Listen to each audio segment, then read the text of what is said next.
ملحدین نے، اسلام کے دشمنوں نے افواہ پھیلا رکھی ہے کہ اسلام نے عورتوں کے حقوق دبا لیے ہیں، حقوق دبا لیے ہیں، عورتوں کے اوپر ظلم کرتے ہیں یہ۔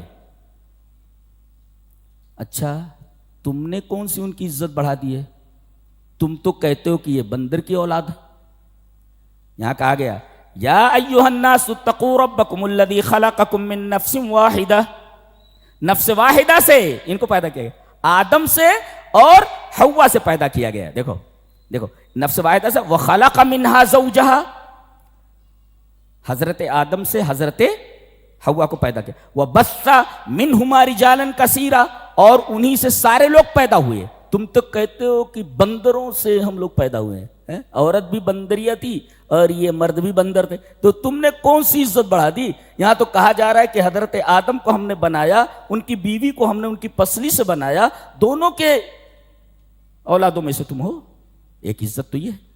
اور کہا گیا البشریت ولا نوعین، بشریت جو ہے انسانیت کی دو قسمیں ہیں، رجل و انثی، مرد اور عورت۔ اس کا مطلب عورت مرد کے بغیر مکمل نہیں، عورت کے لباس میں مرد سے بے نیاز نہیں ہو سکتی، اور مرد کے لباس میں رہتے ہوئے عورت سے بے نیاز نہیں ہو سکتا، اس لیے کہ بشریت ان دونوں نوعوں کے اوپر جو ہے قائم، البشریت ولا نوعین رجل و انثی۔ تو ایک فضیلت تو یہ ہے کہ بشریت دو چیزوں پر قائم ہے، اللہ نے فرمایا، اور دوسرے کہ تم آدم و حوا کی اولاد ہو جی، اور یہ کہ حضرت آدم ہی کا حصہ ہیں حضرت حوا، یہ فضیلت ہے ان کی۔ اب یہ بتایا جا رہا ہے کہ معاشرے کے، سوسائٹی کے دو کمزور طبقے ہیں، ایک یتیموں کا اور ایک عورتوں کا۔ یتیموں کا تذکرہ کیا گیا، اور ان میں ایک مرد یتیم اور ایک عورت یتیم، بطور خاص جس کو ہائی لائٹ کیا گیا ہے وہ یتامى النساء ہیں۔ جو عورتیں، جو بچیاں یتیم ہو گئی ہیں ان کو ہائی لائٹ کیا گیا ہے، یعنی وہ سب سے زیادہ مستحق ہیں توجہ کی جی۔ اور اس کے بعد عورتوں کا تذکرہ ہے۔ اب دیکھو، ایک طرف سے نکاح کرو تو مہر دے دو، اور وہ بھی خوشی خوشی دے دو، ایک دوسرے عورت اپنے شوہر کو زکوٰۃ دے سکتی ہے، شوہر اپنی بیوی کو زکوٰۃ نہیں دے سکتا جی ہاں۔ اور آگے چل کر کے جہاں وراثت کا بیان ہے، لڑکے کا حصہ متعین نہیں ہے، لڑکی کا متعین ہے۔ لڑکے کا کتنا ہوتا ہے اب بتائیں، کہاں ہے؟ لڑکی کا دیکھو بتایا گیا، یوصیکم اللہ فی اولادکم للذکر مثل حظ الانثیین، لڑکے کو کتنا ملنا چاہیے؟ دو لڑکیوں کے برابر۔ کتنا؟ دو لڑکیوں، معیار کیا بتایا گیا؟ لڑکیوں کا حصہ، لڑکے کا نہیں بتایا گیا۔ پھر بتایا گیا فَإِن كُنَّ نِسَاءً فَوْقَ اثْنَتَيْنِ، اگر دو یا دو زیادہ بیٹیاں ہیں، دو یا دو سے زیادہ، تو 2/3 ہے، ثلث ما ترک، ترکے کا 2/3۔ وَإِن كَانَتْ وَاحِدَةً فَلَهَا النِّصْفُ، اور اگر ایک ہے تو آدھا۔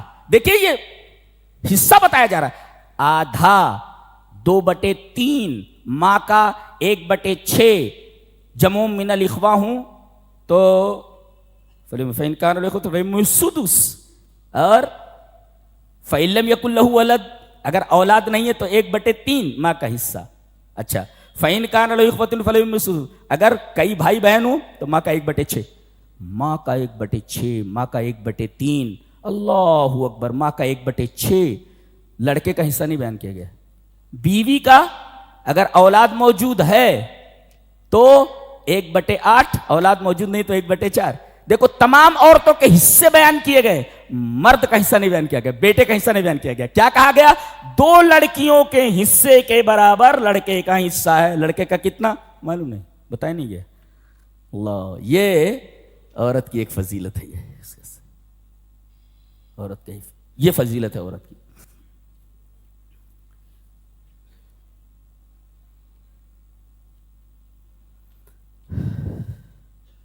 وراثت میں حصہ نہیں دیا جاتا تھا، وراثت میں حصہ دیا گیا جی۔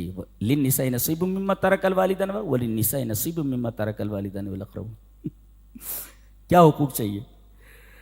اور خود نبی صلی اللہ علیہ وسلم نے اس پر عمل کر کے بتایا ہے۔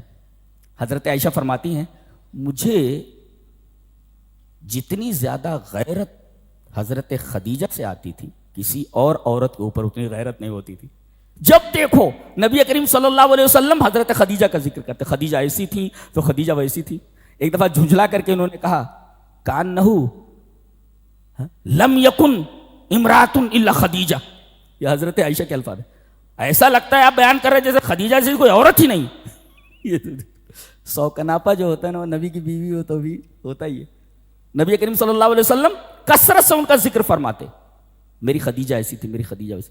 اور جب کوئی چیز ذبح کرتے, جیسے بکری وغیرہ ذبح کرتے, تو آپ حضرت خدیجہ رضی اللہ تعالی عنہ کی سہیلیوں کے پاس گوشت بھیجوا دیا کرتے تھے. جی, ان کی سہیلیوں کے ساتھ حسن سلوک تھا, بہت زیادہ حسن سلوک کرتے تھے اور بہت زیادہ یاد کرتے تھے. حضرت عائشہ جو ہے کہتی ہیں مجھے بہت زیادہ غیرت آتی تھی. میں نے ایک دفعہ کہہ بھی دیا, تو ایسا ذکر کر رہے ہیں کانہ لم یکن امرات الا خدیجہ, خدیجہ سے کوئی عورت ہی نہیں ہے. نبی کریم صلی اللہ علیہ وسلم انہا کانت وکانا منہا ولد, ان سے مجھے اولاد بھی ہوئی, ان سے مجھے اولاد بھی ہوئی. اور سچ مچ اس عورت نے اتنا چاہا ہے. مکہ کی بہت مالدار عورت تھی. بتائیے نبی کو کتنا چاہا ہوگا انہوں نے. عمر بھی بہت زیادہ تھی, نبی تو بہت کم عمر کے تھے اس وقت جب شادی ہوئی ہے. اللہ, تو نبی کریم صلی اللہ علیہ وسلم نے اتنی محبت کی ان سے. آپ نے اس پر عمل کر کے بتایا ہے کہ عورتوں کے ساتھ زندگی کیسے گزاری جاتی ہے. اللہ تبارک و تعالی نے اولو الالباب کی دعاؤں کو ذکر کیا ہے. اولو الالباب کی دعا ہے. کتنے ربنا ہیں دیکھو, کتنے ربنا ہیں دیکھو, تو کتنے ربنا ہیں. ربنا انک من تدخل النار, ربنا اننا سمعنا منادیا ینادی ربنا فاغفر لنا ذنوبنا ربنا وآتنا ما وعدتنا. گن لو, یہ کن کی دعا ہے؟ اولو الالباب کی, جن کے پاس عقل ہے ان کی دعا ہے. اور بڑے خشوع خضوع کے ساتھ دعا کر رہے ہیں. اور جیسے دعا انہوں نے ختم کی, فاستجاب لہم, فے جب آتا ہے تو تعقیب کے لیے آتا ہے. ادھر دعا انہوں نے ختم کی, ادھر دعا قبول ہو گئی. فاستجاب لہم ربہم انی لا اضیع عمل عامل منکم, میں کسی عمل کرنے والے کے عمل کو ضائع نہیں کرتا. تو اولو الالباب نے بڑی عاجزی کے ساتھ دعا کی, ربنا ربنا ربنا. جب آپ کہتے ہو نا میرے رب میں بہت پریشان ہوں, میرے رب میں بہت تکلیف میں ہوں, جب ربوبیت کا حوالہ دیا جاتا ہے تو رب تعالیٰ کی رحمت جوش میں آ جاتی ہے. مانگنے کا سلیقہ ہونا چاہیے, مانگنے کا سلیقہ. اللہ رب نے فرمایا کتنی دفعہ ربنا کا, 1 2 3, کتنی دفعہ ربنا ربنا کہا گیا, 4 مرتبہ. اور کہا کہ عاجزی کے ساتھ دعا کی گئی, فاستجاب لہم ربہم. فے جو آتا ہے تعقیب کے لیے آتا ہے, فوراً ہی دعا قبول کر لی گئی.